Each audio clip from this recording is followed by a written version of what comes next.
Hello, and welcome to the My Hope Story podcast from Hope Community Church Ballanark. Stories of hope, all about Jesus. Who are we, but sinners saved by grace? So this is really exciting. A couple of really exciting things are happening. One, we're doing another podcast. Woo! Two, it's live at Christianity Explored, so you can maybe even see a camera angle of all these guys. Everyone wave to the camera over there, like right now. Look, it's there, is that one? Woo!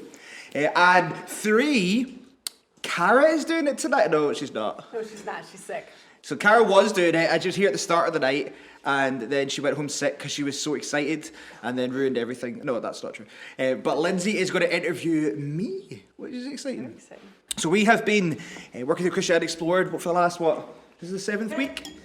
And every week we've been showing the little videos at the end, the kind of My Hope Story videos, that are like little 2-minute testimonies, unless some of the guys took 5 minutes like Chris to share it, but they're usually 2-minute videos. But tonight, we're having our day away in an evening, and we're going to do a full-length podcast feature. And I was trying to get everybody to ask you Lindsay questions, and then Rash kind of created a bandwagon to that actually you're going to ask me questions, but it's, going to be fun. But that's my intro. I'm now going to hand over to Cara, no, not Cara, Lindsay, and not my wife, Lindsay. So I call you little or large, but people tell me I'm not allowed to call you large, Lindsay. You're allowed to call me Yeah, large. that's nice. Okay. So large, Lindsay, over to you. And I'm going to eat my ice cream. You're going to eat your ice cream. So I have a list of questions here. These are Cara's questions. So if you don't like them, you can take that up with her. So the first question Cara would like to know is, it's a would you rather. Okay. Would you rather eat a tin of sweet corn every day for the rest of your life, or never be allowed to cut your hair again? So, explanation, I don't really like sweet corn. And Lindsay doesn't really like me with long hair. Not you, little Lindsay. So, it's interesting. That's a tough. I think I'm going to say eat sweet corn, because although I say I don't like it, actually there's not that much of a taste to it. So I probably do, and I just made more of a point of it than I should. So I'm going to say I would eat sweet corn every day for the rest That's of a the good answer to give in public. Thank you, yes. I think your wife will appreciate that. So tell us, Pete, about my long legs get in the way. Tell you're us large. about that is why I'm large. Tell us about your experience with church growing up. So I was born in the best wee country in the world, which is Northern Ireland. Oh, not Scotland. No. What did you just call me, Linda? Nothing. Oh, you said Glasgow. So I thought it was completely inappropriate. We're going to have to start Glasgow's again. not But a country, by the way. Anyway, I grew up in Northern Ireland. So my mum was brought up Christian family. Dad brought up Christian family. Mum would be like very committed, would be very regular church and goer. I guess today we would say kind of brought up in a gospel kind of believing church. Dad and I have interesting conversations about faith. So he, I guess, would believe in God, and even over lockdown we were emailing back and forth. He probably thinks that I think he's not a Christian, and I'm just a bit, I'm not sure how that really plays out, or what do you really believe. I do find it really awkward to talk about it to my dad about that kind of stuff. But basically, so I was kind of brought up in a Christian context. Northern Ireland is very kind of Christian-y, for good or bad reasons. And so when I was really young, I went to Presbyterian Church in Donaghadee, which is a weird name, Donaghadee, and Lisburn Presbyterian as well, although my mum wasn't really Presbyterian. Presbyterian's kind of like Church of Scotland, that kind of idea, baptised babies, things like that. So I think I was christened as a baby, actually. Although, again, Mum wasn't really, I don't think she really believes in that, but just kind of did it for family reasons. And yeah, so I always went to church growing up. I guess always heard the gospel, the good news of Jesus at a young age. In different kind of contexts. So were there significant people in your life growing up that contributed to your experience with faith in church? Yeah, I mean, again, most people in my life would have said they were Christian. Back in Northern Ireland, like, you're either Protestant, Catholic, and if you're Protestant, you would identify as Christian. Whether you really understand the Bible, you really know Jesus, so that makes a difference to your life, not necessarily. I guess the two key people growing up were my mum, who again loved Jesus, taught me the gospel from a young age, was praying for me every day, massive influence in my life, but also my granny, my mum's mum. Wee Margaret, remember her? And she was an awesome wee lady. And I say wee because she literally was wee. I think she's the one person I've met which is smaller than my Lindsay, which is impressive. She was godly woman, loved Jesus, part of church all her life, and I know prayed for me and our family every day. And I remember going to Herbie Baptist Church growing up. We used to sing songs all evening ourselves. I used to play the recorder. A lot of people played the flute in Northern Ireland. I played the recorder. The flute was that way, recorders this way.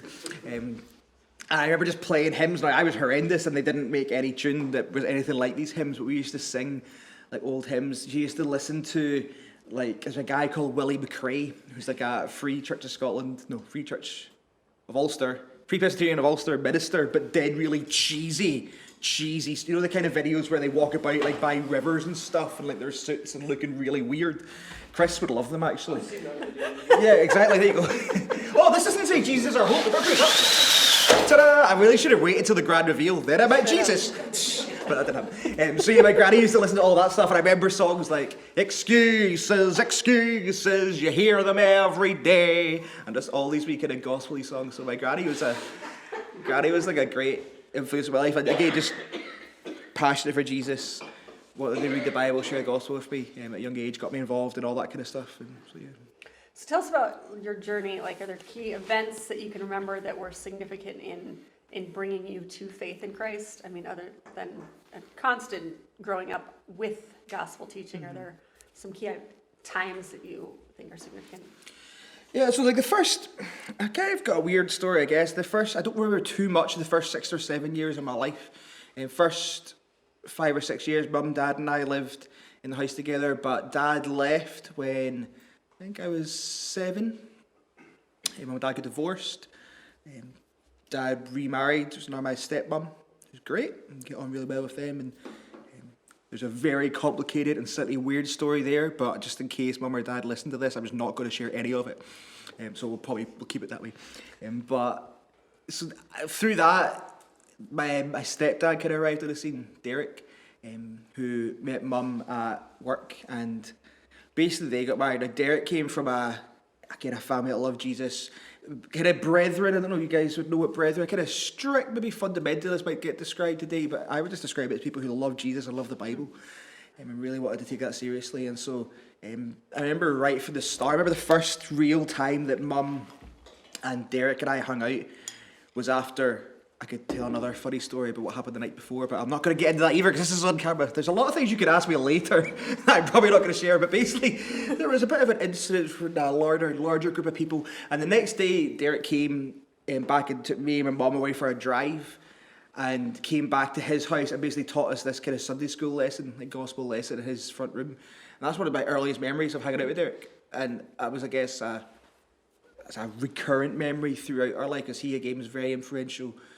Always make sure we were at gospel churches, always would talk about the gospel. Now, it was hard, right? And a lot of that part of my life was brutal in terms of just moving about from Northern Ireland to Scotland, not seeing my dad, tensions between family and one side of the family and the other side of the family. I wasn't a good stepkid to Derek, probably caused him a lot of annoyance and stress a lot of the time. And that relationship was, I guess, strained, or I guess like strange for a good while. So there's a lot of mess in the midst of that, but certainly Derek and my mum living with them made sure that the gospel was always there, and we were always at church. And we used to get up like before school run every day and read a little bit of the Bible. Now, we read the version that no one understands apart from Chris, the King James version, so but no, like, I just remember that being very faithful, like for 5-10 minutes before the school every day, we would get together and read that. And at the time, I'm like, probably thought, what's the point of this? It's not really going in. But it certainly was a routine, therefore, that impressed me the importance in later life of just, I need to be in the Word. Like, I need to hear Jesus. And for my kids now, we get up and before we go to school every day, we read a wee bit of the Bible and pray. And so that things like that, I think, made a bigger difference than I realised. Whenever we did move from Scotland, from Northern Ireland to Scotland, we went about a few different churches and involved in like a few different Sunday schools. This is back in the day when Sunday school was on a Sunday afternoon. Anybody remember that? It was a real church thing. Is this like Strother Hill? This is like near where you are. And so we used to go to this Sunday morning service, which honestly was dead boring. Like, and it was, looking back on it now, it was then meaningful for the people that were there. I was a young kid, couldn't understand anything, and it was all pretty old-fashioned. And so just not, like, I just wasn't engaged with any of it, so pretty, just kind of get your head down. I also wore, like, little green velvet suits to church back in the day. There's pictures of that somewhere, like, very much like, so again, pretty much like Chris. I was Chris, but not willingly, is kind of where we're going with this. So yeah, it was very kind of traditional in that sense. Kind of wear your Sunday best, speak your Sunday best, kind of like everything we're now not in our church, which might not be a good thing. But Sunday afternoon we came back, a big bunch of kids. So in this church, what they call a breaking of bread, hardly any kids there on a Sunday morning. Sunday school was packed. It was like I guess a housing scheme in Larkhall, Strother Hill. And there was like 40, 50 kids there every Sunday, and they were just teaching the Bible, teaching Jesus. And so again, things like that were really meaningful to me growing up. Mum and Derek were dead keen. We moved about church a few times, and I guess they wanted me to be around a church that were people my age, so that I wasn't kind of lost in the numbers of kind of the old, irrelevant, I guess, generation, but see people that my age who were actually interested in this and wanted to follow Jesus. So. I would like to know what kind of ice cream you're eating and That's why good. you picked that flavor. Good question, very relevant. On this side of my bowl, I have chocolate ice cream. It looks a bit like mushy poo, but it's good. And on this side is toffee ice cream, which tastes a bit like mushy. No, it doesn't. But it is also very good. And as some people who know me know, I am not a massive dessert fan, much to my Lindsay, once I heard discussed, but I do love ice cream and would eat it every day. And as soon as I had the brainwave earlier, we could order an ice cream for this, I was actually really excited. So that's why we're eating now. All right. I'd like to, speaking of Lindsay, have you tell us a little bit more about how you met her. Tell us about your family. So it was always just me and my dad, or me and my mum. Me, my mum and dad, me, mum and Derek in the house. I'm always an only child in that sense. I do have a very complicated, like, 2 stepbrothers, a stepsister in Larkhall. I've now got a half-brother in Northern Ireland, another stepbrother, and another stepbrother who's now in Australia. So a lot of complex things happening there, but it was always me and either my dad, my mum and dad, or mum and Derek in the house myself, all the way up until I was married. And so one of the, I guess, when my faith was developing, again, that's one of the reasons why mum and Derek were dead keen to get me in a church of other young people about. And so went through that. I guess through most of my Christian life before uni, I kind of drifted and did the whole like Sunday thing, where you like be a nice Christian boy on a Sunday, but then at school it was hard or irrelevant, and like, yeah, and I wasn't really cool at school, so I just guess it's even less cool to like talk about Jesus. So I know you think, Pete, you must have been so cool, but that's at one time in my life I wasn't. Funnily enough, it was also one time in my life that I was really shy and hated public speaking, which is ironic because now you can't shut me up. But I remember getting really stressed before English talks. You guys ever do English talks?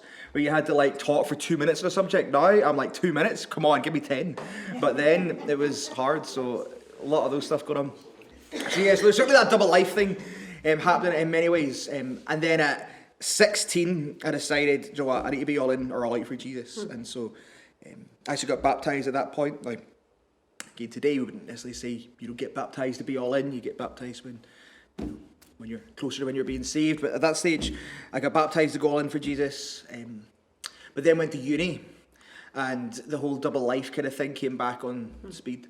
And so I was getting more involved in church. So I was involved in like camp, scripture union, leading services in my little kind of small wee brethren church I was at on Sundays or the holidays for camps.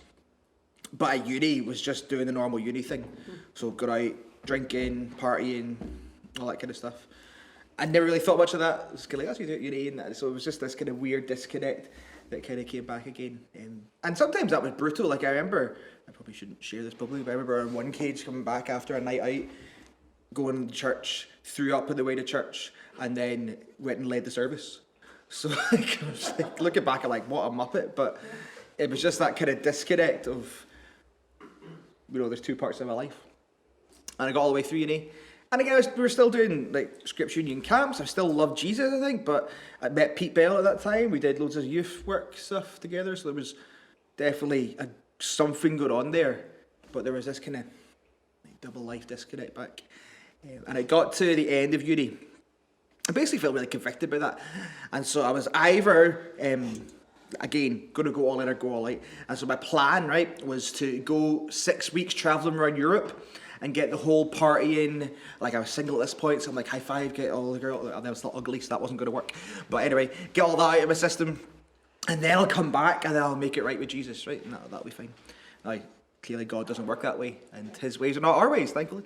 I remember the week before I left for that 6 week trip, we were at Scripture Union camp again.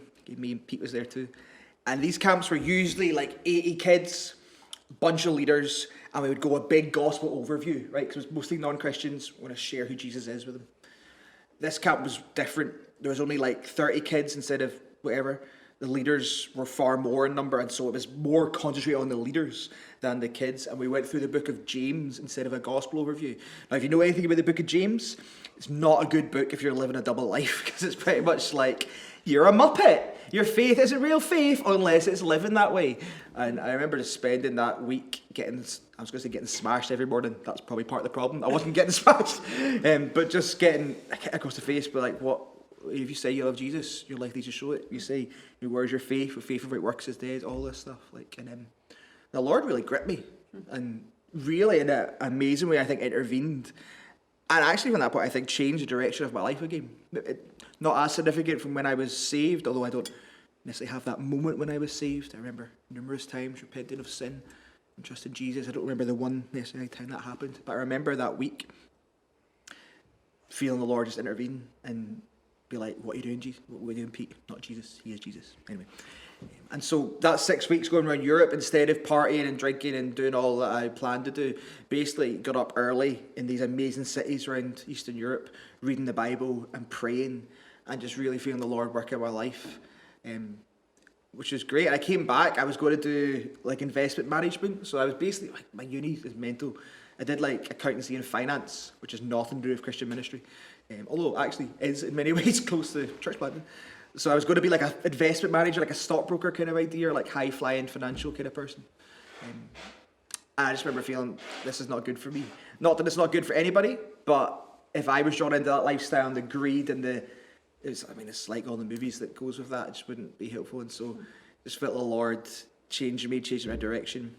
Came back, and Derek, again, my stepdad, pretty much offered me a job working for him as a mortgage broker, but he said, do that as long as you go and study Bible college once a week, because we know that you're not really meant to be doing finance stuff, you're meant to be doing ministry. Which was awesome, and it wasn't a high-paying job at all. Like, most people out of my uni were earning like 3 times as much as I was, but I was just given this great opportunity just to settle a wee bit, spend some time again focusing on the Lord, growing, and really seeing where he was going to lead me in the future. So that's a long precursor to how I met Lindsay. So the next question is, tell us about your wife. Lindsay, it's definitely Lindsay Davis. So Lindsay came in and changed everything. So at that point, working for Derek, just came back travelling. Literally a week after we came back travelling, Ewan, best mate at the time, and I, who went travelling, went to this Kaylee in Edinburgh. This little pretty blonde girl was there and fancied my best mate Ewan, and so she was chatting, and then Ewan, to be fair, at that time I was like pretty chunky and hairy from travelling, and I mean, I still thought I looked great, but I don't think I was that good looking. Anyway, so then Ewan, thankfully, I don't know if I sent him away, but he moved to Bath, the south of England, so he wasn't on the radar for Lindsay anymore. Or we certainly in the process of moving, and then 6 weeks later, we go to another Kaylee. Lindsay's there again, and she says it's like love at second sight and love at first sight. So, so at that, I remember that Kaylee, we were chatting, and we bonded over Ewan moving away to Bath. It was good, and yeah, and it was weird. Like, so kind of, if I go into the detail, like I was involved. I had a 5.5 year relationship through my teens, so like 14 to like 21 or something like that. We broke up for about a year at that point. Lindsay she could come into her own podcast, but had lots of numerous messy relationship experience up to that point, and we both had this weird moment in the week before we met. And at that point I was like really... When you met the first time or the second time? The second time. Okay. And I was like, God, I feel like I want a girlfriend, but I know I really want Jesus. Like, can you just take these feelings away? Like, just let me want Jesus, just Jesus kind of thing, right? Like wrestling like in my bed, and I remember actually shouting like, "Come on, God, just do this!" And Lindsay, the day of it, was at like a camp reunion thing where she was a leader, and basically said, "Right, God, I'm going to commit to you. Okay, I don't need boys anymore. I'm just going to live for Jesus." And then that night, God was like, "Ha ha," and we met each other. Which is bizarre. And again, I'm not saying that's not usually how it happens, but the Lord was really good. And basically, because of the different experiences we had, we knew dead early on, like pretty much within the first couple of weeks, that yeah, this is going to be for life. We're going to get married. Second date, first date, I took her to our Motherwell match. That's the kind of guy I am. Ruth, any guys in the scene, I'll tell him how to treat you. She then became a season ticket holder before we got married, which is also great. Second date, we went to... She doesn't go to any games. No, right. She doesn't. I don't know how that changed. Second date, we went over to Edinburgh. I was bringing my mum and wee Granny Margaret because they were going to a show. And we went out for dinner, and turns out Mum and Granny showed up at the same restaurant. And Lindsay and I were talking away, and she was like, I was like, "Oh."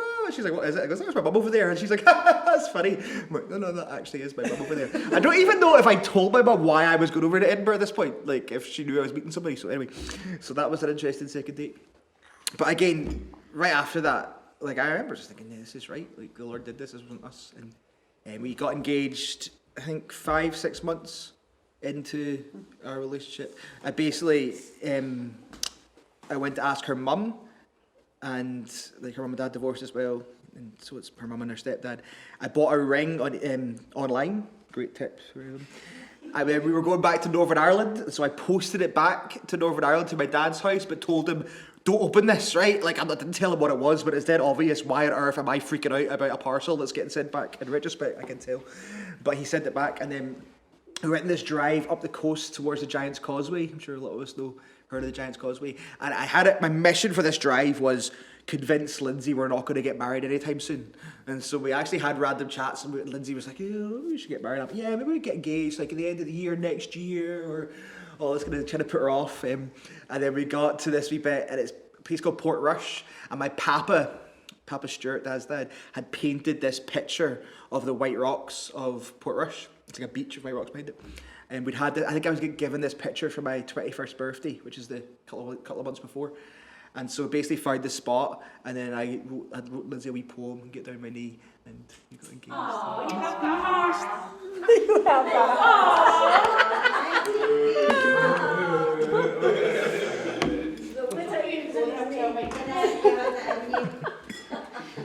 And then, yeah, so we got engaged after 6 months, got married a year later. So July, now I've started a date.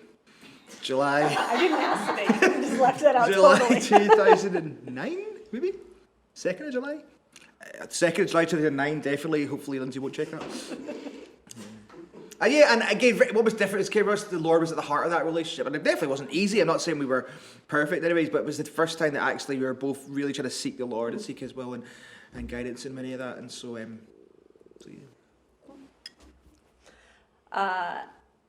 Kids? You have kids? Yeah. I thought I was going to have ice cream, but not when I'm talking about my kids. Kids always interrupt your ice cream. We were married 2009. Basically, at that point, took a job in the Church of Scotland as a youth worker. Lindsay went over to do teacher training. Got a job in Motherwell as a modern studies teacher. And then I think about 4 years into our marriage, everyone started having kids. And then Lindsay started talking about having kids. And I'm like, "Oh no, what's going to happen?" And turns out, since that point, we've not stopped having kids. So 4 kids. Josh was born, why am I saying dates? In July 2013. Yeah. And then Micah, so Josh is like, what, does that make him 8 or 7? He's 8. Crazy. Okay, Josh is 8, which means Micah is 6. Nathan is 4, and Karis is 2. And so there's a miscarriage in there. We lost the baby kind of 17, 18 weeks. Like, weird enough, would have been a 4th boy. And lost James. And then we had Karis, so it was a wee girl. So hard times, but the Lord was good. So they all have names that mean stuff. So Joshua means God saves. Micah is like an exclamation, who is like God? But there's no one like God. Nathan means gift. And charis is part of the Greek word charis is grace, like a gift of grace, an undeserved gift, is what she was. And so yes, that's been fun, been pretty hard. Lindsay's pregnancies have been rough in many ways. Since the last one, since Caris, it's been a lot of struggle. Lindsay's health, it's kind of battered her in many ways, and so. How have you seen God at work in the midst of those struggles, especially in the period with kids? Yeah, I mean, life pretty much the intensity kept getting dialed up in life the more kids we had, and it was kind of parallel. The more kids we had and the further we got into ministry. So we were at the start, I was kind of doing youth work in the Church of Scotland, which is great people, but a different understanding of the gospel at that point. So we're maybe trying to do different things. We were trying to more explicitly talk about Jesus and the kind of call to turn from sin to Jesus. They're maybe more explicitly trying to do good things in the community, and so there's kind of stress that came with that, but good things that came with that. Then when we felt the Lord move us into the kind of church planting ministry, so basically we were kind of always praying the kind of church that we wanted to see, that would do things that other folk would find bonkers, like preach the Bible for 30-40 minutes every week and make the gospel of Jesus the centre of everything and not kind of other stuff. So we kind of thought somebody else might come and start a church like that, and we'd get involved.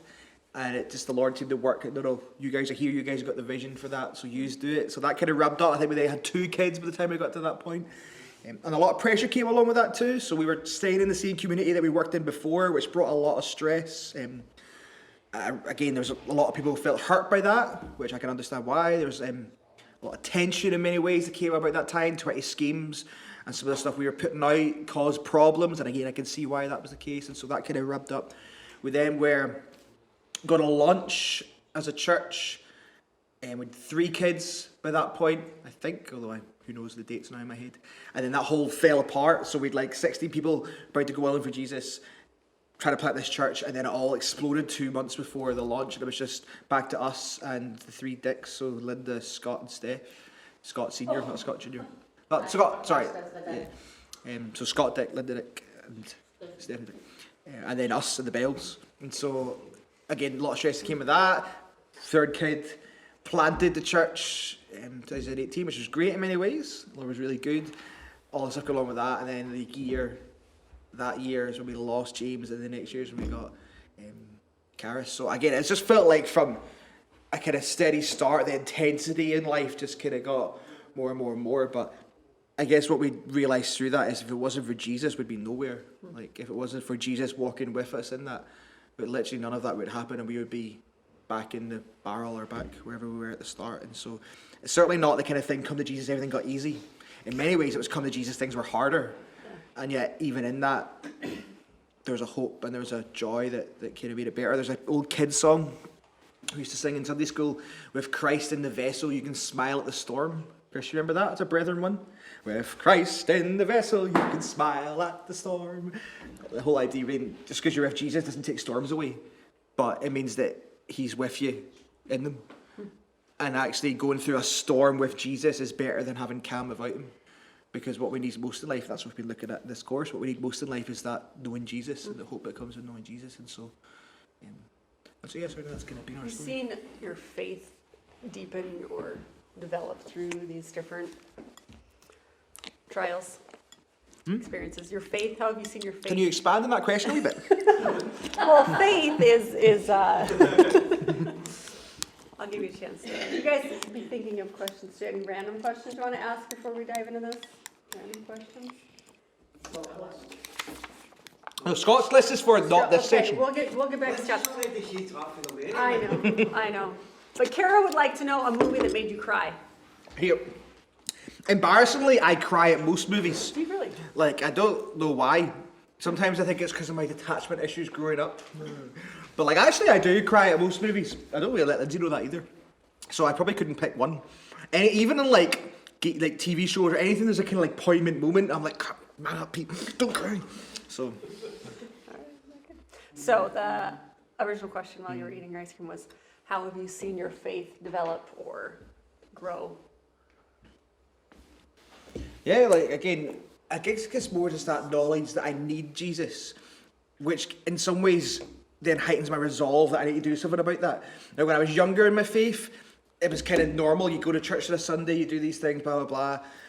The more intense life gets, the more harder life gets, the more I need to realise I actually need to seek Jesus here. Like, it doesn't come naturally to me as I thought it would when I was growing up. It's what made things like getting up early in the morning. Like, so when I first married even, I had a job, I had all the time in the world in the morning, and I never got up early. And I always look back on that thinking, that was stupid. And so anytime I talk to young guys now, I'm like, set that in your life now when you're young, because you need it when you're older. And so and you don't need to get up early in the morning, right? But you need to find time in a day that you could just be with Jesus, because that's what I need. And so I remember just learning that, like, right, I'm going to need to set my alarm early. I don't like it. I'm going to need to become a morning person. I was the kind of guy that slept on to 12:30, got out of bed, went to Fir Park, and then stayed up in the night till like 4 in the morning. It was great. And so yeah, so that just kind of, right, I need to do something about this. Like stuff like prioritising church, like prioritising things that you're doing. I mean, we did a sermon on this recently, didn't we? Doing the things that you know you should do, even when you don't feel like doing them. Like that's how growth comes. It's not by just like lying about and thinking everything's great all the time or expecting something to drop out of the sky and change everything. Like sometimes the Lord does that and it's good. But actually the daily life of a Christian is that battle to turn from sin and to seek him and to trust him in the daily grind of that. And so I guess I've seen that grow over the years, and then in ministry and the pressure that come with that. Like it'd be so easy now in some ways for me to be like, I spend 10 hours prepping a sermon a week, so I'm clearly in the Bible. But actually if I'm only doing that, if all I'm doing is like pouring out and giving to others and not actually being with the Lord myself, I'd be up car crash, one of those two, depending if you're American or not. We say both of those. We don't say car. We wouldn't say wreck. You wouldn't say car wreck? No, would we? We'd probably car crash, wouldn't it? Car crash. Just like this interview. So. Okay. But yeah, so like, just that knowing, right, I don't feel like it today, I still need Jesus. Yeah. Okay. I don't feel like giving to church, don't feel like going to church, I need to go to church. Don't feel like repenting of sin, don't feel like talking to someone about my mess, I need to do it. Well, you answered the next question, so I'll skip it. It says, what keeps you motivated in ministry when things are difficult? But I think that's pretty sure to explain. Like you need Jesus. One of the things that was a big turning point in my life was understanding. So sometimes we call it like the doctrine of the sovereignty of God. So the whole idea that God is in control of absolutely everything. So including like salvation. So it's like God that chooses to save us. But just every part of our life, like God is over that. Like he can't be changed. Like we can't bend his will. Like, and that's hard to understand. There's a big period during my life that I wrestle with that. But actually now, that is what really keeps me motivated, keeps me going, is that God's got this. Like, I preach the Bible not because I think I'm good enough. I preach the Bible that people will get saved, right? Because it's not, I can't. If it was left to me, as we all know, nothing would happen. But I preach the Bible because I know God will work and God will save. Like, and it's the same thing in every aspect of my life. Like, if I thought it was about me, right? If I thought my family relies on me to keep them going here, or Lindsay relies on me to I wouldn't get out of bed in the morning. Right. But the fact that I'm like, no, it relies on God. And God's going to use me, and God's got plans for me, and what I need to do is honour him and seek him and trust that he's doing it. So that there's a kind of turning point in my head that got from that. I think there's like immaturity in a lot of us in faith where we kind of think like, yeah, well, no, I make decisions, I do all this, and then kind of God helps me, and we kind of work together. And then the more and more you read the Bible, the more and more you realise, no, actually, it's less and less about me and more about God. It's less and less about what I can do and more about what God is doing. And for me, that revolutionised like just my approach to my own faith, but then just how I would live in life as well. Would you rather have puppies lick your face for an hour a day? Oh no. Or have a hernia? Have a hernia. I don't really like puppies. I like the concept of dogs, right? So I like a dog that I could walk, because then Pete's on the winner. He's like, Carol wants the dog, and then he gets to walk the dog like 5 hours a day without the kids. So that's a great idea. But I don't like dogs that lick you, and I don't like dogs that leave hair all over your house. So if I can have a dog that doesn't lick me and doesn't leave hair all over my house, then I wouldn't mind a dog. Well, I said that, and Lindsay does research dogs that don't do those things, so then I'm like, I need to create more categories. But I've got a list. I'll share you Okay, a list of okay, reasons yeah, I'm it's going good, to collaborate later. What do you hope for your church and your community as you see God working and if you're coming alongside what he's doing, what are the things you want to see him doing? So like when we are planting Hope Community Church Ballarnock, the cool thing to do.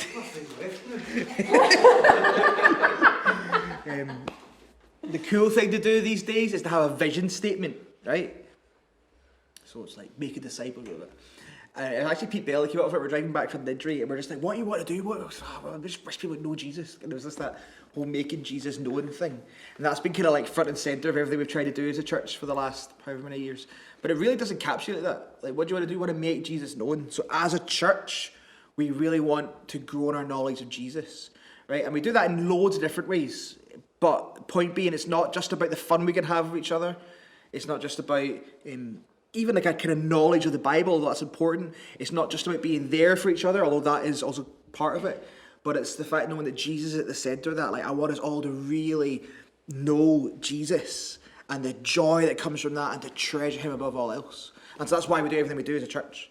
Because we want us to know and to really trust Jesus and to do that whole growth thing that comes with that. Like, it doesn't mean it's easy, right? It means that we need to do things that we don't want to do a lot of the time. But knowing Jesus is worth it. And again, that's what we've been doing in this course, isn't it? Like, most important thing is to know Jesus. We really often say that knowing Jesus gives us hope now.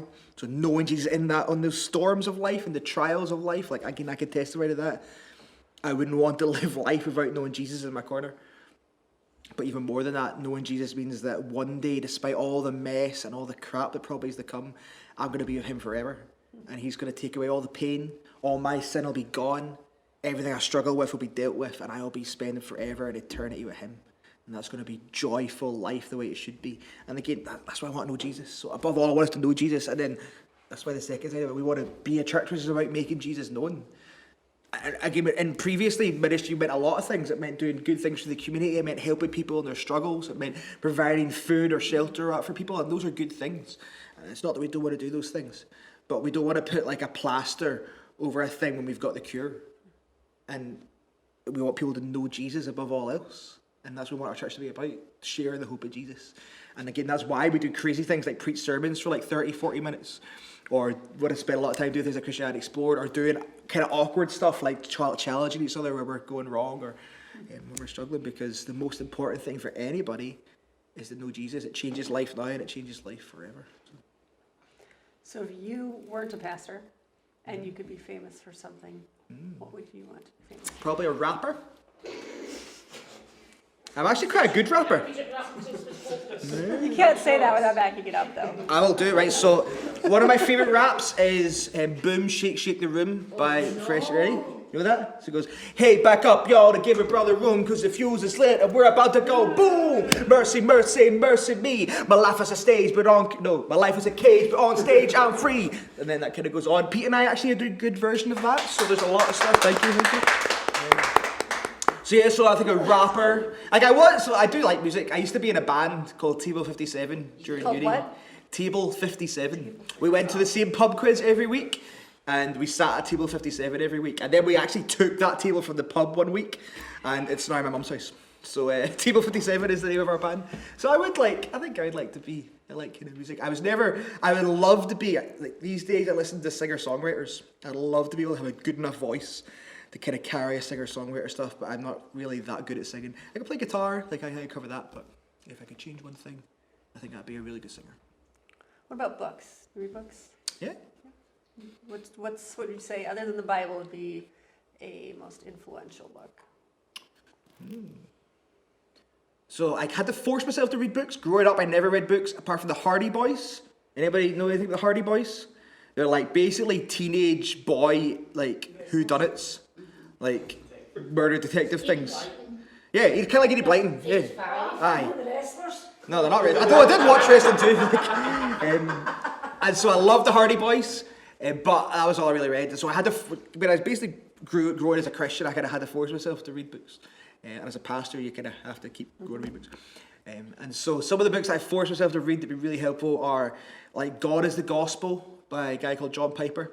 And that was one of the things that one was helping me in that whole wrestle with the sovereignty of God. But actually his big point in that book, and again we said this actually in our last session, is the point of the gospel is not just that you escape hell. The point of the gospel is you get to know Jesus. Yeah. And for me, that was again revolutionary. And so many times, like we just did the session where it was like, are you trying to use Jesus for something, or do you just need Jesus? And even as a kid, I think I used Jesus for that whole getting out of hell thing. So I'll get out of hell, I'll live my life the way I want to live it, that's fine. But, you know, whatever. Whereas actually, God's gospel is like, no, Jesus is awesome. Yeah. Like, he's worth it to know him. And one of the big quotes in it is, if you could have eternity without, you know, all the bad things in life, with all your friends there, everything going great, and Jesus not being there, and you would be happy with that, then you're not really a Christian. Because being a Christian is actually wanting Jesus above all else. And again, that smashed me, but again, massive turning point in that kind of thing. So yeah, so the other Piper books, Desiring God, Don't Waste Your Life, the things of that were a massive influence as well. But Any books you wouldn't recommend? A lot. I went through a time reading Velvet Elvis, Rob Bell. So kind of awkwardly back in the day, I was reading Rob Bell, or listening to Rob Bell, and listening to Mark Driscoll, who now have both disqualified themselves for different ways. Rob Bell, he was teaching complete heresy. Mark Driscoll is a banger. So there's lots of things going on there. But certainly, yeah, they certainly went through that period of like not quite. And I guess when you're trying to take your faith seriously, you either go to the kind of more liberal end of like, well, all these things this is how it is the world prioritizes these nice things. So should we be helping with that? Or you kind of more go deeper into the Bible and like, well, what does the Bible really want to say? Am I going to look at this through the world's eyes? Am I going to look at the world through the Bible's eyes? And so yeah, I went on that kind of journey. But Last question. What would you say to someone who doesn't think they have what it takes to be a Christian? I'd be like, correct.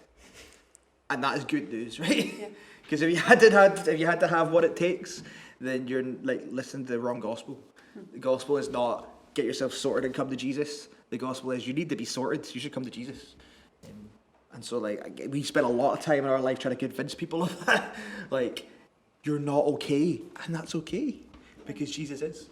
And so yeah, if you don't think you're enough, then trust Jesus. He is enough, and that'll change you. Any questions from the floor before we move on with the rest? Brash, you gotta have something for us. No. I might find something in